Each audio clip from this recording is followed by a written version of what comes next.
Great. So again, want to welcome everyone to our Industry Insights event, where the topic tonight that we're talking about is business basics. And we're really excited to have these two lovely women here with us tonight to talk a little bit about their industry and their experience. But before I hand it over to them and our moderator, just a little bit of background on the Industry Insights initiative that we launched this year. Really, this is a program designed to bring those tips, tricks, tools, resources, insights to our community. And so we've been really looking for opportunities to highlight things that people haven't really talked about maybe, or, haven't really talked about with that focus on, female entrepreneurs and women-owned businesses. So a little bit about Invest in Her. Those of you that aren't familiar, Invest in Her is a group of women that came together through Coro Pittsburgh. We were tasked with coming up with a catalytic project that would have an impact on women in Southwestern PA. And so we decided to focus specifically on female entrepreneurs and trying to close that investment gap that exists between male-owned ventures or male-run ventures and women-owned and run ventures. So sort of our claim to fame is our pitch competition, which we've held 4 pitch competitions to date. We've seen over 100 applicants per pitch cycle, and cumulatively, we've had a number of networking events. We've given away over $30,000 and some in cash prizes and support. And then we continue to grow our network of entrepreneurs, investors, and partners. This is a way that we are hoping to continue delivering resources and building that community. And then if you're looking to know a little bit more about us, I'll let the team do introductions. I'll start with myself. I'm Sam Hartzman, and I'm one of the co-founders. And when I'm not working on Invest in Her, I actually work for Duquesne Light Company and oversee their corporate citizenship efforts. And I'll pass the torch to Elise to do an introduction. Hello, everyone. My name is Elise Williams. I am also a co-founder of Invest in Her. And similar to Sam, I also have other responsibilities that I'm not, working to elevate our female entrepreneurs here in the Pittsburgh region. I am also working at the University of Pittsburgh.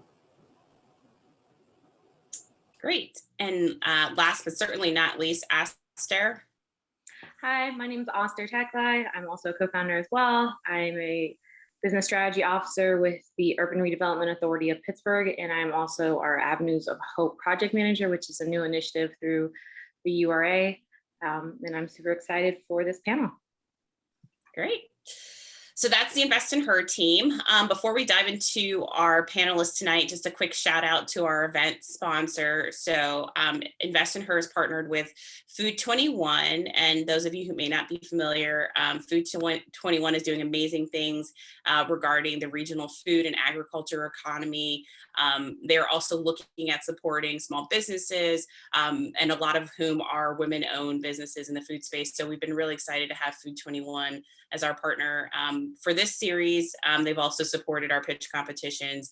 And if you're in the food space and you want to get connected, make sure you search for Pittsburgh Food and Beverage Network, and you can start to build a relationship with others in the food and beverage space. So great resource there.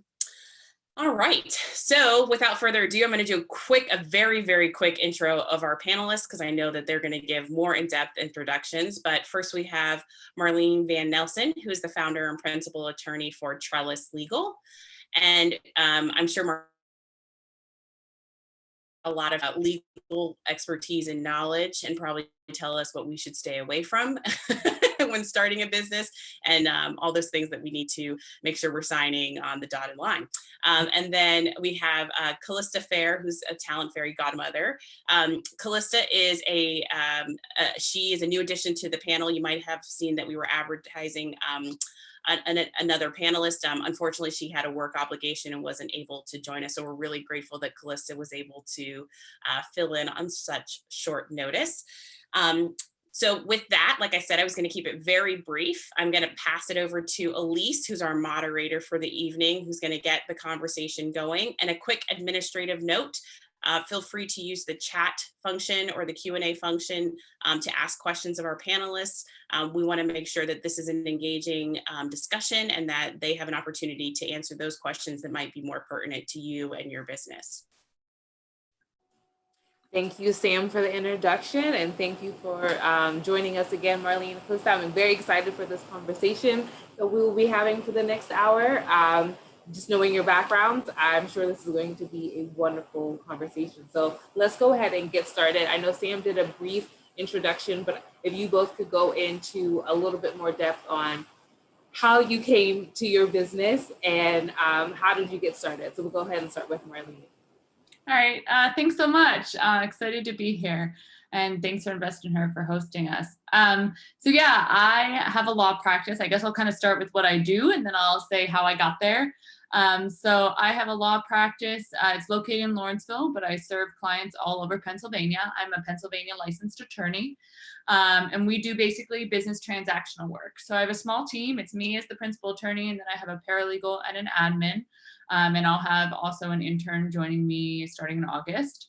And we basically do small business transactional work as well as nonprofit work. So we help people get their business started with entity formations, contracts, commercial lease reviews, navigating, making sure they understand zoning laws that are applicable to them, drafting contracts, reviewing contracts, basically anything transactional that can happen between business owners. I specialize in food, ag, and creative businesses, but I've served all sorts of businesses, from software, small software startups to consultants to makers to farmers and catering companies across the board. And really what we focus on is accessible legal services. So unlike a lot of traditional legal services, which I found were kind of inaccessible to small businesses, I focus on using flat rates, predictable rates, so you always know when you're being charged and generally how much. Creating a welcoming space. If anyone's ever been to my office, it does not look like a traditional law office. I'm actually in my home office right now, so you're not going to get the full view here, but creating space and creating legal resources, blog posts, resources, and newsletters and things like that create a lot of accessible information for people, as well as an online template library. So the Trellis mission is really accessible legal services for small businesses and nonprofits. So I got here straight out of law school, actually. So the practice has been in existence for about 5.5 years now. It was started in January 2016. And really, I went to law school for environmental law, hoping to work in kind of the agricultural environmental law sphere. My background's in agriculture. I studied ag in undergrad and was just really frustrated with what job opportunities there were in that space, as well as knowing I didn't want to go into corporate law. And so I kind of just started volunteering for organizations while I was in law school and doing some legal research for them.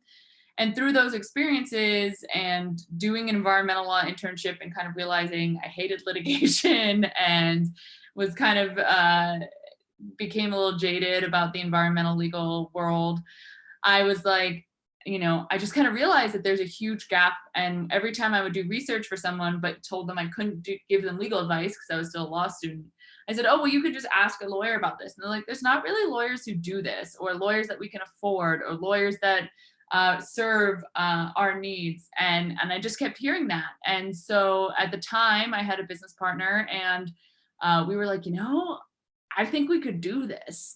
And so we did the Pitt Big Idea competition while we were students and placed 4th because we're like, okay, we know how to do legal stuff kind of as law students. We knew how to think like lawyers, how to research, but we had no idea how to run a business. So doing that Big Idea competition, which is kind of similar to the pitch competition for Invest in Her, but focused on all Pitt students across undergrad and graduate school and law school and medical school, and took the bar exam, passed the bar, and opened our doors, and kind of spent the final year of law school building relationships and things like that. My partner was with me for about 1.5 years until she kind of decided she really liked being a lawyer, but not so much an entrepreneur. And I was basically the exact opposite, where I really felt I found what I always needed, which was to run my own business and make decisions and innovate, and was so excited compared to, I think, a lot of my law school classmates in how I could do law differently and ways I could find to serve people that traditional legal systems weren't. And so it's a for-profit law practice, but like I said, we really focus on flat rates or lower hourly rates, being accessible, and even just being upfront about rates and things like that. So 5.5 years later, still going strong. Just started building my team last year because I realized I desperately needed help, because at some point you got to start taking off hats. And so that's kind of where I'm at today. And I love all my clients, and it felt good. It was hard last year, but I was able to help a lot of people navigate really difficult situations. And now I'm helping people kind of look to the future again, which is also exciting. Perfect. Thank you. That I have a lot of follow-up questions, but we'll go ahead and have Calista talk about again your journey on how you got to forming your business and why you got started. Yeah, no problem. So I'm Calista, your talent fairy godmother, and I make magic for small to mid-sized businesses to help them keep and connect with the best talent. So I do that through 3 different umbrellas of services, through talent consulting, actually developing like strategic implementation of partnerships for either hard to fill jobs, retention gaps. Diversity is a big thing in the last few years and should always be a big thing, but definitely now with the social climate, a lot of organizations are looking to revamp in that way.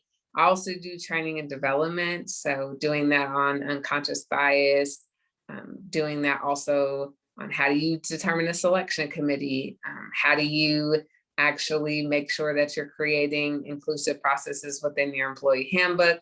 I also do things on race, gender, sexual orientation, neurodivergencies, mental health, age, and faith, because diversity has 6 arms, not just one. So it's not just necessarily ethnicity, but then also we'll do recruitment because I come from a background of being a recruiter for over 11 years. So not just necessarily coming from a consultancy of this is how you do it, and you have to then figure out the tools and action items within your organization. I actually have the tools to do the work. In terms of how I got started, I had a business previously. I've only actually been in Pittsburgh for 2 years. So let me say that. I relocated up here from Charlotte to kind of corporate role that turned out not to be a good work situation, and just found myself dealing with a lot of things, relocating out of state, being a minority woman, and also being pregnant at the time. And so was in a space where I ended up ending employment there, was looking for roles, and then not necessarily finding the opportunities, even though that I was making it to the final round of interviews. So kind of saw myself in the crux of these gender and racial equity reports, as well as all these studies around kind of showcasing the city as not necessarily being as vital for African-American and Black women, and finding that I was being hit hard and affected by it on so many different layers, and was taking a class with Bank of America and Cornell at the time in women entrepreneurship, and decided that I had a business previously from 2016 to 2018. I had been looking for 6 months and making it to these interviews and not getting selected. So I was not going to sit and wait for somebody to hire me. I was just going to have to create my own money. So I ended up doing a webinar, promoted it in 5 days, got 92 people registered, 39 attendees, and 15 people became my client out of that. And then from there, just kind of took the money and the resources from this kind of coaching package where I was actually helping other people get jobs, and ended up kind of revamping the business model and doing it to where I've, am solely working with business and entrepreneurship clients. And after a lasting interview in kind of October, just decided that I was going to full on do business things, not necessarily look for opportunities full time. In that, have learned a lot, have really been able to scale. I've made more money now with my business launching November 19th of 2020. up until now than I have even working the past 34 years. I'm 34 years old. So I've made more money now in just first and second quarter than I have ever in a corporate job for an entire year or longer. So that definitely is a lot. It was a lot of hard work and tears and different things. And also being in a space where I feel that I can create sustainable change and impact with the clients that I serve, and not just necessarily check a box of doing these things. Hey, we have this hard to fill department, or, I'm just filling seats now of, we need a job hired yesterday, so let's just get somebody in and go. But I really can make sure that I'm being strategic of the organizations, making sure that we're not just putting somebody in a position, but we're also creating employee engagement and inclusion and opportunities for people to thrive once they do get hired, and also creating great work-life situations to where the people that you do pay me for to get you, they stay. So that is who I am and what I'm about. So I'm excited to talk. Perfect. I think a theme that I'm hearing from both of you is that you listen to what was going on around you, right? You listen to yourself, you listen to kind of things that were happening to you. And instead of just saying, oh, I'm not sure if I, can do that, you stepped into that. And it seems to be working well for both of you. And I think that that is a challenge that a lot of people looking to go into entrepreneurship have, is that a lot of the business opportunities are right around you. They often say, what is a pain point that you have? If you have that pain point, there's a high chance that other people have that pain point as well. And it seems like both of you listen to those pain points, and instead of waiting for somebody else to go and take action on them, you decided to take action, and it seems to be working well for both of you. That's really exciting. So kind of related to that, and you mentioned it, please, I'll start with you, is how do you know when to scale your business? Because I think that's another issue with especially solopreneurs. You start off by yourself, you're doing really well, you kind of like the control that you have from being a solopreneur, but you're kind of maybe, do I need to take that step? Do I want to welcome somebody into this? Can I trust them? Are they really going to enhance my business to make more money, or are they going to be a liability? So can you kind of talk about when you decided it was the right time to scale your business? And I'll start with you, since you mentioned it. Yeah, no problem. So that is a really good question. When do you know is the right time? And I think number one is, do you have the business coming in? So that was one of the things. I went from having 1 to 2 client projects to 9 in like 6 weeks.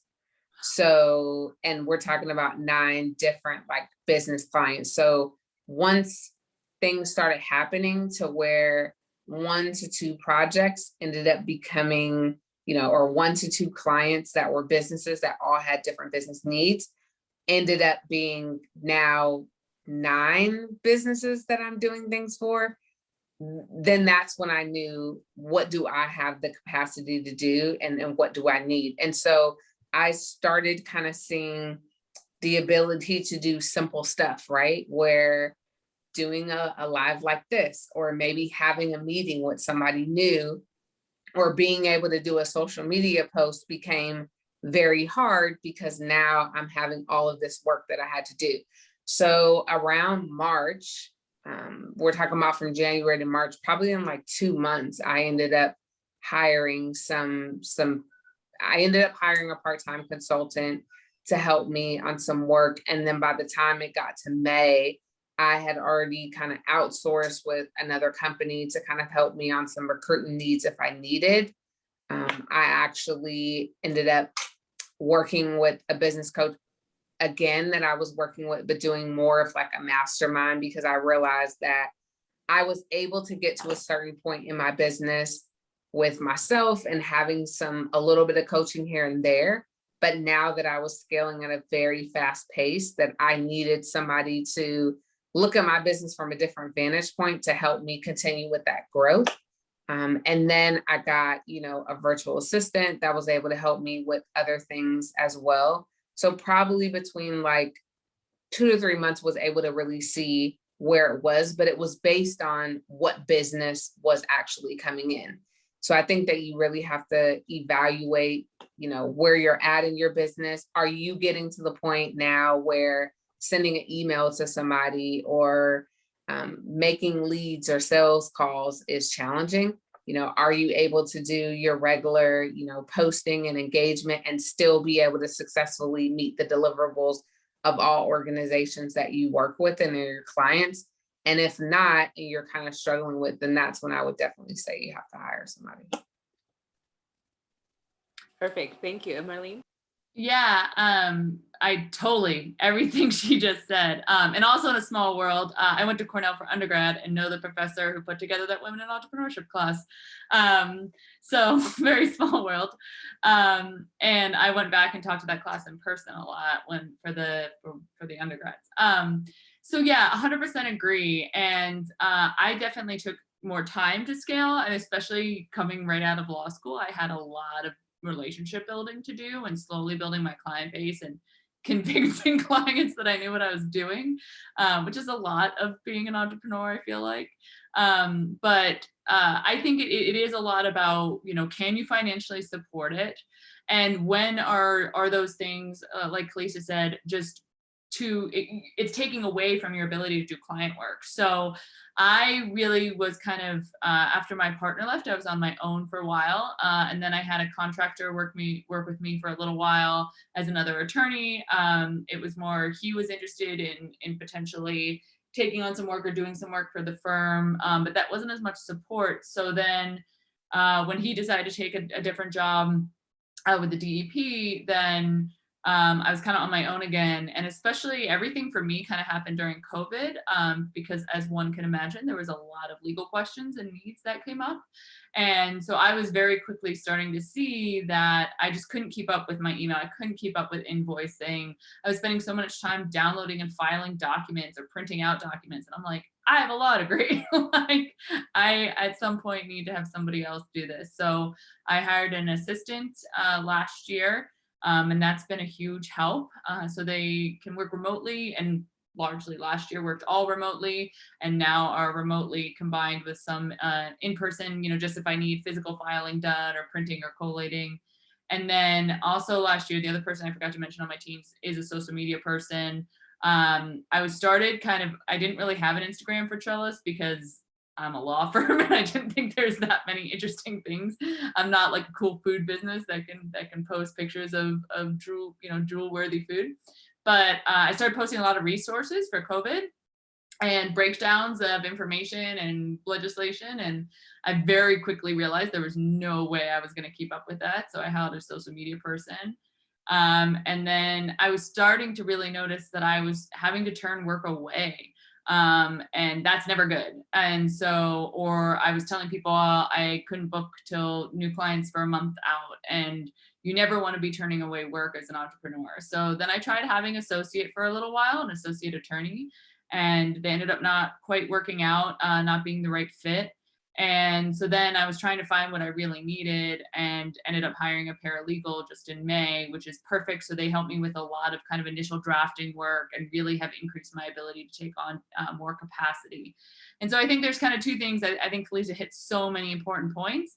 I think the other thing is like figuring out the right type of help you need. I think I ultimately realized like I didn't personally have also the management time to support an associate attorney, so a younger attorney looking to grow and bring in their own clients and do all that. I really just need someone, I'm at the point in my business when you're running it yourself and trying to start taking off hats, that you need people who just kind of know what they're doing. and so that's what the roles ended up filling. And so I think that's another important consideration, is what kind of growth do you need? And that can be a tough question to figure out. And I think something I definitely struggled with as I was trying to hire people is like, who do I need and what do I need? And I ended up going kind of on a business retreat with another friend who owns their own business, and just looking at what my goals were and finding like and also things like, now that I was more financially stable in the business, what I wanted to get off my plate, what I didn't want to be doing anymore, what I wanted to focus on, making sure I was getting to work with the clients I wanted to work with, and also making sure I wasn't turning anybody away. So that's an important component too, is really knowing what kind of help you want and need. And making sure it works for your financial model. And it's always going to be a leap no matter what. And then the thing I'm still working on, I was just having this conversation with my paralegal like an hour ago, is giving over more control, because that's really hard. And I've been kind of doing it myself for 4.5 years. And so I'm going on vacation for a week, and I'm going to let my paralegal kind of handle client communications and field questions. And obviously, she'll be still communicating with me, but that's a huge step for me. Or starting to even let my admin calendar. Like, I've still been very like control freaky about my calendar.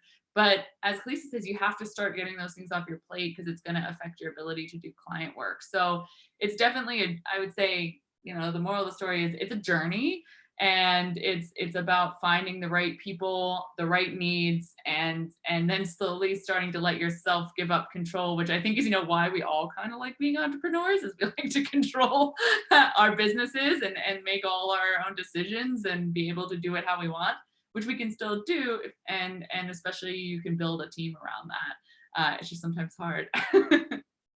I think you both brought up something kind of in passing, but I want to definitely make sure that I call it out, is that you both sought out professionals to come back and help you with your business. Marlene, you mentioned going to seminar or something like that, and hiring, a consultant to kind of, consult you on your business. And I think that is something that's really, really important, to kind of give you that macro view. And it's always good to bring in new ideas and things that you may not be seeing, or opportunities you don't even know that exist. So I know you both mentioned that in passing, but I think that is really powerful for entrepreneurs, is to know that it is okay to seek out other people who are entrepreneurs or who are further in their business to get advice from. That does maybe and oftentimes come with a cost, right? But I think you shouldn't be worried about that cost if the return on investment is going to be there. And clearly it was there for both Marlene and for Calista. I actually have a funny story about that. So I was on that retreat, and I was like, I really just need someone to like help me with initial drafting of basic documents, because I want to focus more on like larger strategy and complicated stuff. So I just need someone who like kind of knows the law, but they don't have to be a lawyer. And the person I was with was just like, Marlene, it's called a paralegal and it exists. Like, it was kind of like I just needed an outside person. Like, the answer was so clear, but sometimes you're so in your own head and so focused in your own little world that you need that outside voice to just be like, no, there's a clear answer to this, and help see it. And I think you're right. There's certain costs that it's just worth investing in your business sometime. And it's always important to make sure that you're putting aside money for that. Because sometimes, it can be a simple answer that's worth like thousands of dollars in terms of growth for your business. Right. And when you're working in your regular corporate job, they oftentimes have professional development budgets for a reason. Just because you're working for yourself doesn't mean that you should neglect that budget as well. They find it important. There's clearly a reason. So like Marlene said, think about investing in that. I do have another question, and I will direct this to Marlene. One of the things about starting your business is kind of going to what you do. It can be overwhelming because there are so many ways that you can establish your business. Do you do an S Corp? Do you do an LLC? Do you do, something else? And before we started with Calista, we were talking about trademarking. To me, trademarking was like, if I'm Disney or Google or some big entity, then I need to trademark. Not if I'm, a solopreneur, do I need to trademark, and the protections that really come from that. So can you talk about maybe some of the things that budding business owners should be mindful of as far as establishing structure or even, protecting their business? Sure. So I think I'd like to start with saying, like, many attorneys will do, especially small business attorneys, do free initial consultations. Like, I do as well. And I always say, like, it's important to establish, it's a good idea to establish a relationship early with an attorney and an accountant. And even if you're not going to hire me to do all your LLC formation, everything you need, having that initial conversation where we talk through your business and identify your potential legal needs and how we can tackle them, whether it's a combination of, whether it's all me, just some small businesses and entrepreneurs that start are like, I don't want to touch this. I know this is not my wheelhouse. You do everything. And then other people go, I would love to have you do that, but I totally don't have the budget for that. So what are some ways that I can combine, or what are the priorities? And we'll triage kind of the list of legal questions, or we'll say, look, this is what you should really have me tackle. You can probably DIY this. Here's some tools of ways you can DIY this. But maybe down the road, once your budget gets bigger, then we can review them and make sure everything looks good. And so it's good to get a sense of what those are, because it can cost you so much more in the long run if you aren't set up properly, or if you're a product or you're going to be providing services outside of the state. Looking at things like trademark and making sure you're protecting your intellectual property can be crucial to your business. If you sell products and you're going to be selling them in interstate commerce, so outside of Pennsylvania in addition to inside, you don't want someone offering an inferior product that's under the same name or brand or, as yours, that could potentially ruin your business. You want to protect your intellectual property. And so that doesn't always have to happen from day one. For some businesses, it should, and others, it might be something you grow into. But that's something you can explore with an attorney and kind of figure that out. And I think so many people think that lawyers are so cost prohibitive, but there's a lot of us out there who are smaller, who do work with small businesses on a regular basis. And we'll have those initial consultations. And I always say with my clients, like, let's make a legal to-do list, and then we can triage it and tackle it and figure out what we can and cannot do. And like if it's reviewing a commercial lease, you should have a lawyer do it. Like, there's so many pitfalls that can happen there. If you're setting up an LLC, there's definitely a way you can DIY that, and I can talk you through that. I even have some templates on my template library that people can buy, and they have detailed comment boxes explaining all the different provisions, so you can DIY some of your legal while still having some of that information.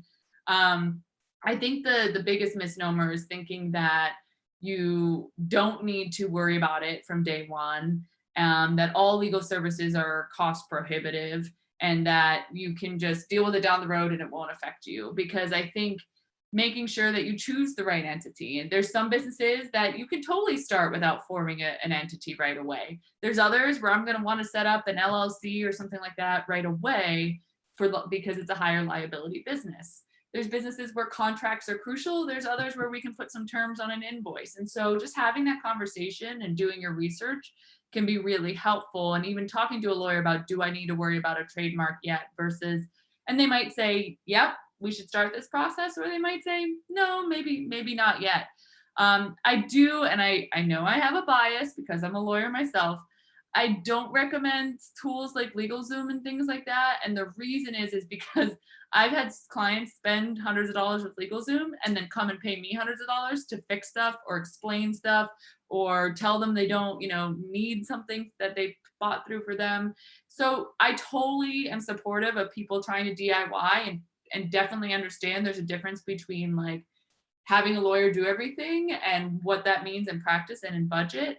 But a lot of times you're not getting that explanation, or you're not understanding what those documents say or what you're paying for or what's included. And it's the same thing with accounting. Talk to an accountant. I can't tell you how many businesses I've seen be burned with huge tax bills because they didn't know they should have been paying tax estimates. They didn't know what was deductible. They deducted too much stuff. They didn't know they were supposed to be collecting sales tax, for online downloadable tools and resources. So having those conversations and establishing those relationships can sometimes cost nothing and can really help you from the beginning. So it's important, the biggest thing I can say from a general perspective is like, don't ignore those things and tap into resources, and even tools like the Chatham Women's Business Center, the Pitt Small Business Center. Business consultants can help kind of walk you through some of those things and connect you to good resources that can help you navigate those things. But the biggest thing is, don't just think that you can deal with them later, because it could ultimately cost you a lot more.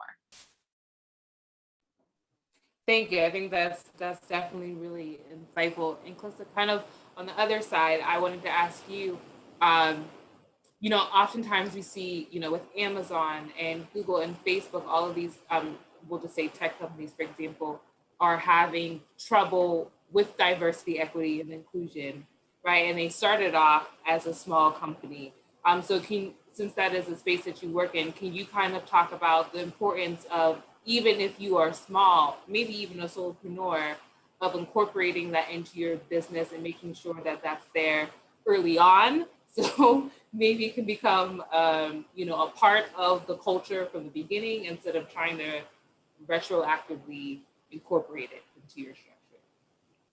Yeah, that is a really great question. And I just did a live today with an executive director, Nina, of Assemble, where we worked on implementing some strategic processes around diversity in the employee handbook. Because this particular nonprofit, small nonprofit, wanted to make sure that they created spaces where employees felt that they had a place that they could work and assemble and thrive, but then also how does it relate into an employee handbook that we maybe not have touched or looked at, or employees sign off on it and haven't even opened it in 5 years. So those are certain things that can be done on that end. In reference to actually the recruitment and going out and getting talent, one of the things is, look and examine your own particular organization, and are there certain ways that you can do better or more in how maybe you look at who is ideal or where you're getting individuals from. So obviously, being a small business, maybe you are not at the capacity where you want to post a job online and have people apply to it, but are you actually in spaces where you're connecting with other individuals that look different, have different thoughts, they're different genders, different ages, different religion, come from different backgrounds, to have those different voices within your business? McKesson did a report, and there's other studies that show that businesses that are diverse are 33% more profitable than individuals that aren't, or businesses that aren't. So if we're thinking of growth, right, in terms of being a smaller owned business or being a startup, scalability and growth is what you want.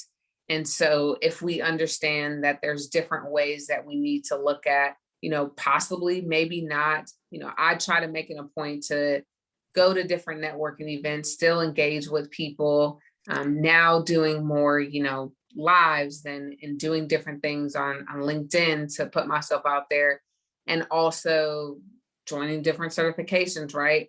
Participating in different groups outside of my space, outside of my state. I just did a diversity certification with the University of South Florida that had 50,000, participants from all across the country and the world. Right.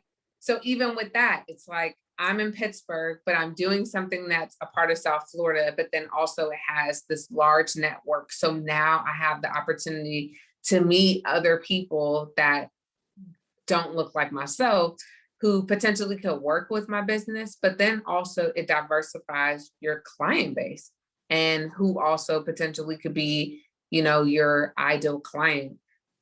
And so that is just one thing that I would say is really good for how you're able to put yourself out there. And that is just one thing that I would say on that end.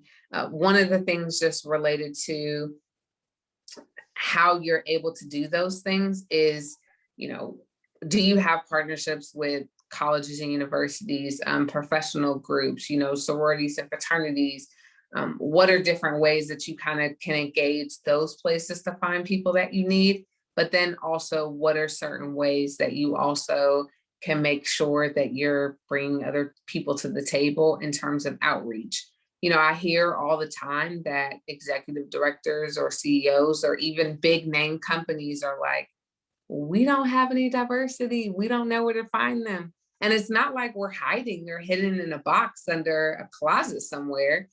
We just a lot of times don't have the access to even know about the opportunities, because they're only going to their tier 1 schools, or they're only promoting in certain communities, and it alleviates certain individuals that are, of color. And so merging that and marrying that together, but making sure that even as a small business, you can still do it.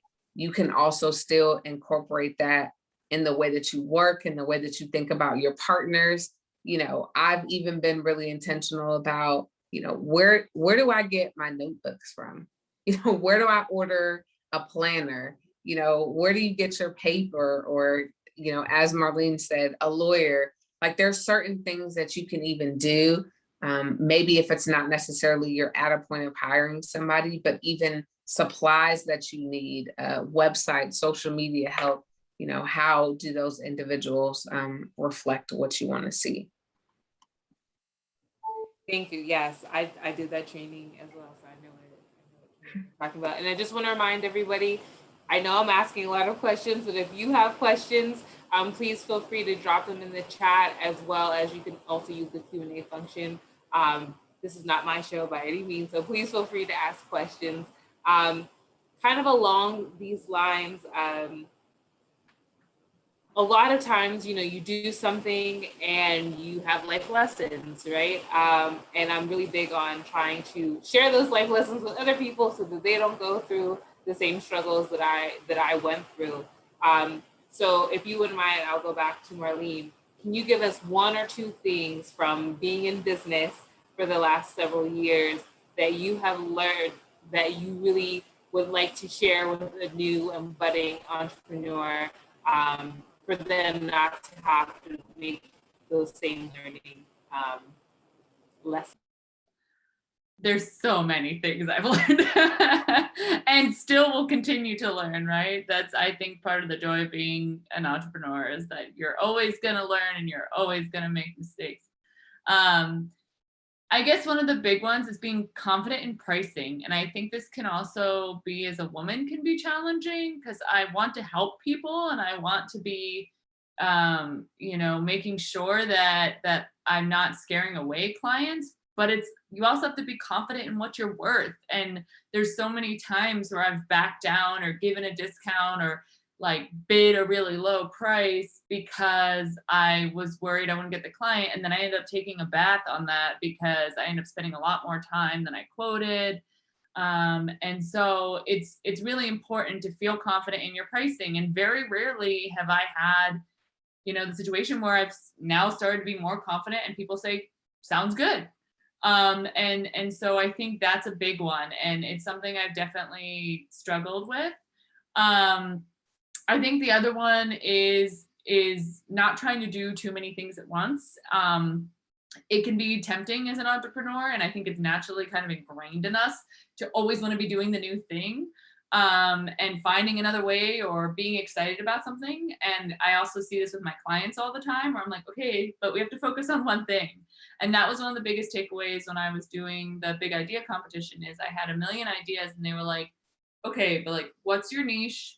How are you implementing that? And what are you doing? And that's definitely a big thing that I learned and had to focus. And then it became a lot easier to give my pitch, to sell my business, and to also make sure that I was doing one thing really well instead of trying to do a couple things at the same time not so well.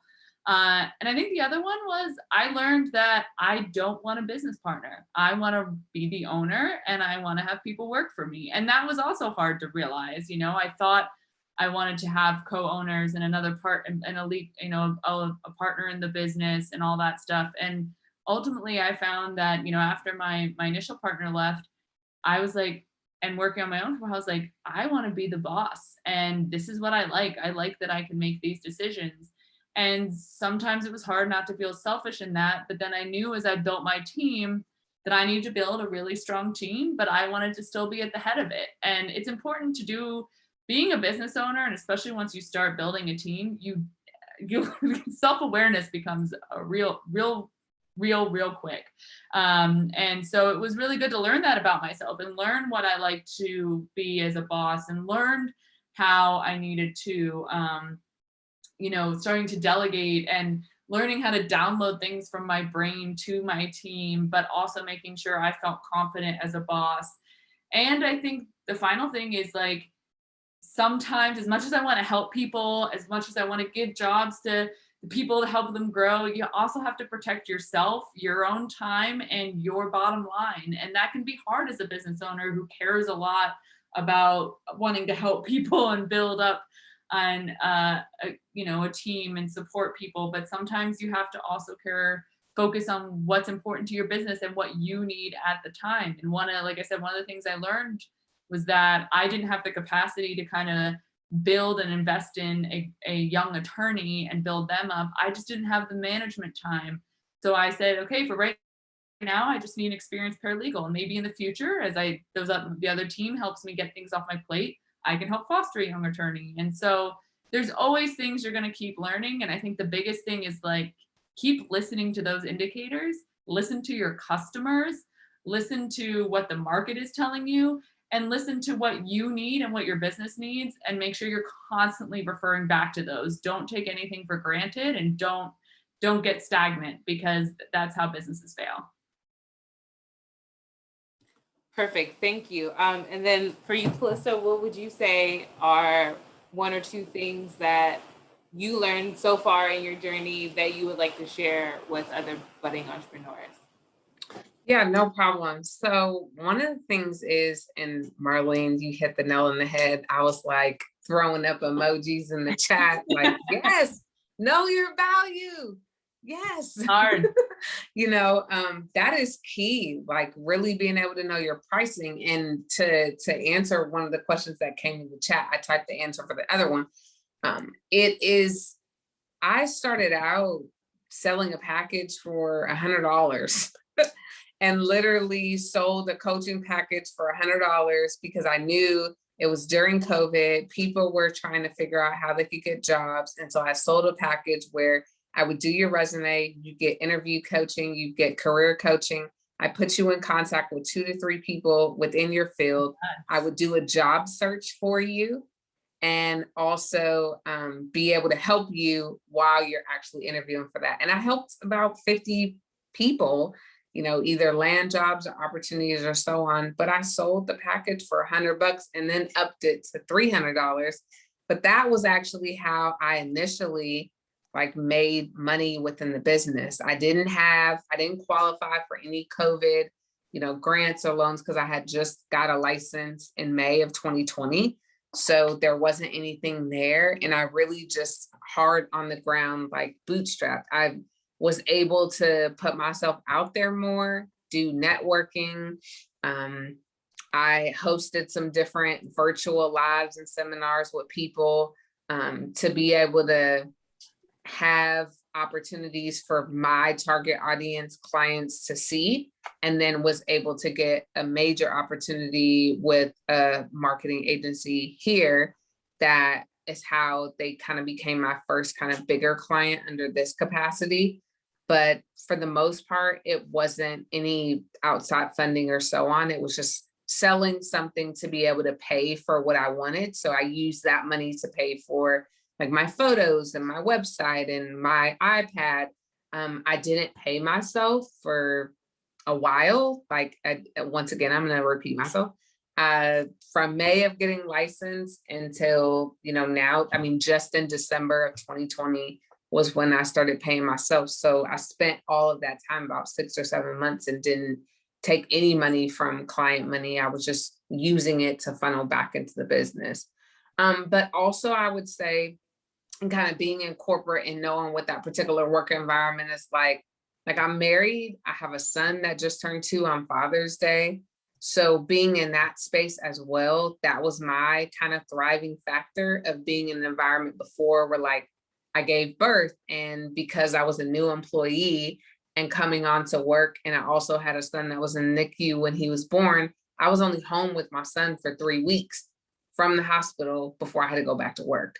So being in that type of environment and space, and then knowing that now I have a business, it was more so to your point, Marlene, how can we actually create these systems to make sure that I'm not being my worst boss because I did leave a bad work environment? It doesn't make sense to be an entrepreneur and you're the worst boss that you ever had. and you're creating these systems where you can't have lunches and you can't go on vacation because you have to work the business and be there. So I had a person tell me 2 years ago, when I did have a business that did something completely different than what I'm doing now. He said, the only way that you will grow is if you create more Calistas. And he said, have you ever gone into an Apple store and saw Steve Jobs working? No, because he's a CEO acting as a CEO and has employees. So now I'm in the process of retraining, to your point, my mind of thinking like, I am a CEO, and in order for me to scale, I can't do everything. So I'm trying to create those systems in place now, because I've been there before, where I had a great business. I did things with New York Fashion Week and was recognized on the news and was not able to cut myself any type of money because I undersold where I was at. And so seeing that before and kind of knowing what your value add is really important, but also because I do have a family and I'm a mom, making sure that I'm also creating time and space for them, and also creating time and space for myself, just not to create burnout that you would if you are working for other places. Doesn't make sense for you to own, your own business and then say, oh, it's been 15 years and I've never been on a vacation. Like, no, you want to be able to celebrate the success that you have and what you're doing, but at the same time, be able to create different systems in place to allow like scalability to be not just with you having your hands in everything. Thank you both so much. I was just looking at the clock and oh no, we're running out of time. I have like a whole list of more questions I could be asking you.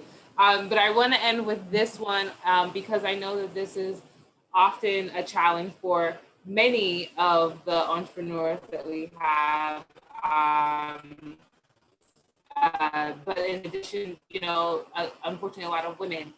Do you yourself ever experience imposter syndrome? And how do you work through that? I think you both kind of touched on a little bit about knowing your worth, but I think that can be a real roadblock for a lot of the people that we work with looking to really start their business. Am I capable of doing this? Is this really for me? I don't look like so-and-so. I don't have this access like so-and-so. Can I do it? So if you wouldn't mind, if you could wrap up with talking about if you've experienced that and how you kind of work through that. Go ahead, Calista. Yeah, no problem. So do I raffle with imposter syndrome? Yes.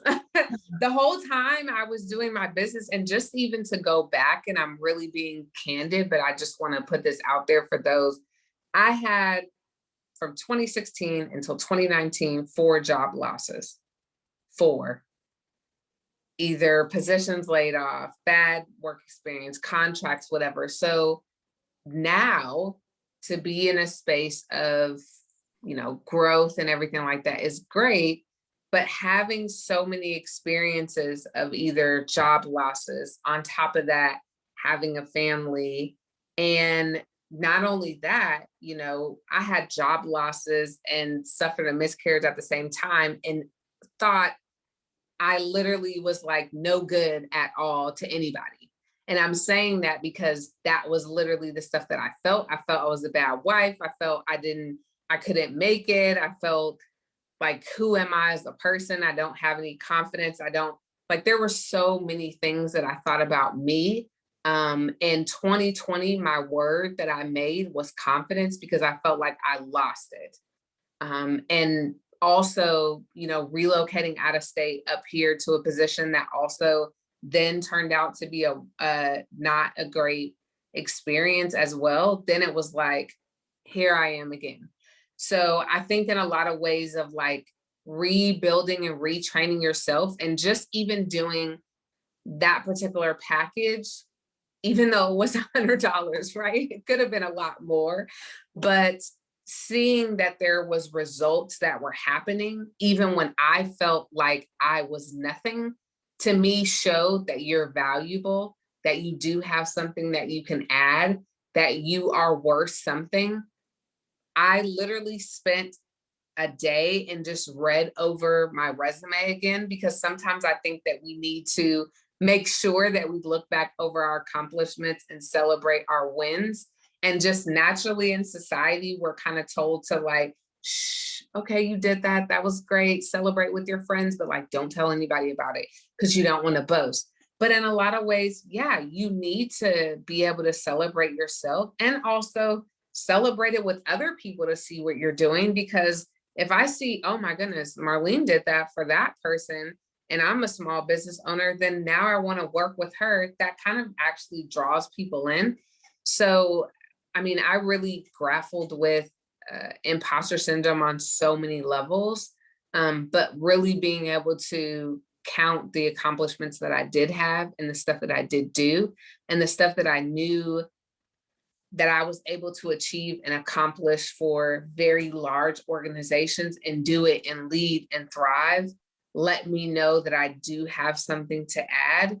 And when you're in a space of owning your own business, where also you're in positions to where customers and clients are now paying you what you're worth, and you don't have to wait until, you know, a year to get a 2% increase and wait till somebody validates who you are as a person, but you have people able to validate it through referrals or testimonials or to showcase you as an individual, even in rooms where you're not.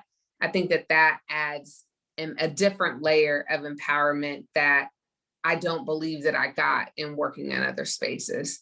So yes, on other ends, I still sometimes think with now having a 2-year-old that is going on 22, how do I manage, right? Like, how do I wash my clothes and fold them and clean the house and do all this stuff with also kind of having a business? But you learn how to delegate. And I realized that I have to give myself grace. And also I'm only one person. I don't have to be superwoman all the time. So it's okay. I mean, Thank you, Marlene. yes, that's it. A lot, I felt all of that. And yeah, I started a business right out of law school. Who the heck was I? I constantly was like, people aren't going to want to hire me. I don't know what I'm doing. I'm a baby lawyer. Like what? Yeah, all of that. And it is hard. But I think you're right. It's about looking at what you accomplish. And one of the stories I like to tell is like, I always thought that I was going to be like an environmental lawyer with NRDC or like a big nonprofit or work for a big agricultural nonprofit and have like a very kind of traditional job. And so when I made this decision to start my own practice, I was really nervous about it. And again, like, who the heck was I? And I went back and I went home one weekend and I told my parents that this is what I wanted to do.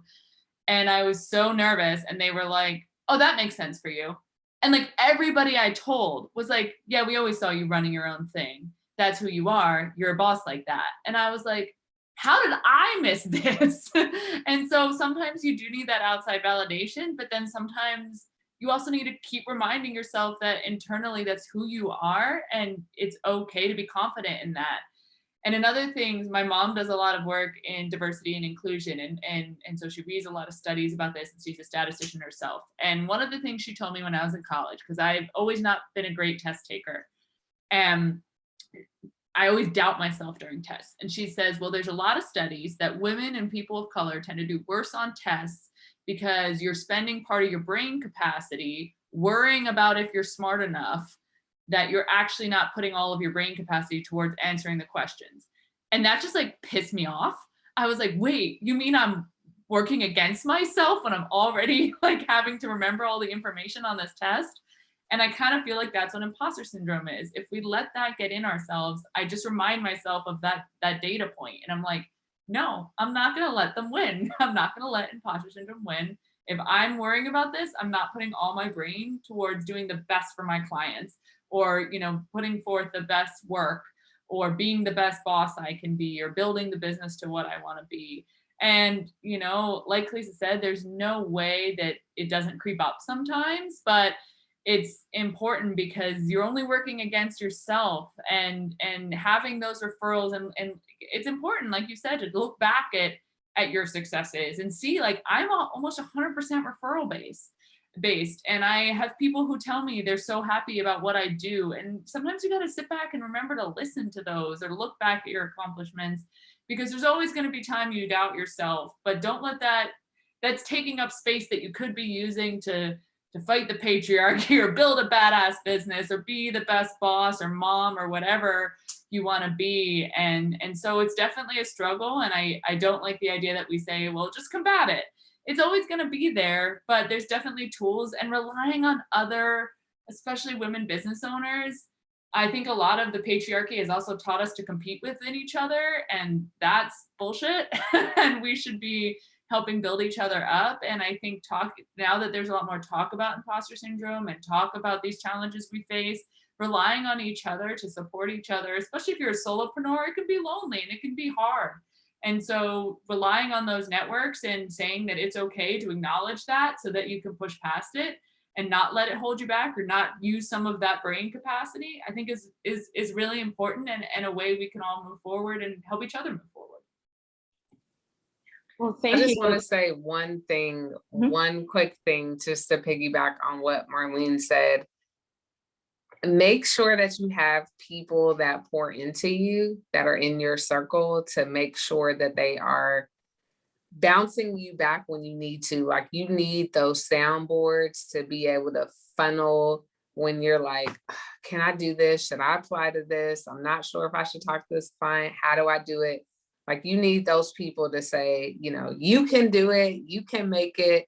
I just shared a live today about my 2-year-old looking at $1 million house and told me, Mama, that's my house and I want the big one. So make sure that you have other people that are looking at things bigger than you. And you definitely have to have other people around you to pour into you, because if I didn't, I would not be here. Well, thank you so much for your responses. This is a wealth of information here and a very honest conversation that I think all of us are, really crave, and really, just learning from one another and connecting. We kind of have to wrap things up. Unfortunately, we try and keep these down to an hour. We know that Zoom fatigue always pops in, but I want folks to make sure to contact Marlene and Calista if you would like their services. If you want to drop your email or your social media in the chat box, we also will be sending this information out as well on our social media. Be sure on the Invest in Her social media, I believe, Elise also put down some information, so that's awesome. Marlene, you mentioned you have a really robust template library, and Calista, you have a wealth of resources on your website as well, in terms of HR and recruitment. So please contact these two lovely ladies if you would like to work with them. There was one question in terms of capital that was mentioned. Invest in Her does hold a pitch competition. This is not an announcement of any kind, but I just want to remind folks that's something that we work on. But I will say, one of the best ways to scale your business without actually having to invest in capital is all the in-kind resources and free resources that Pittsburgh has to offer. So we have on our website previous webinars that explain the different resources that are available, including Chatham Women in Business, various incubators like Ascender, the small business development centers at Pitt and Duquesne, as well as the SBA, the local Small Business Association here in Pittsburgh. So there's a wealth of information and resources you can get for free without having to spend a dime if you're looking to scale your resources. And again, the chat information in the chat box, we do have email addresses for both. We'll be posting a follow-up on our social media with more information on how you can get in contact.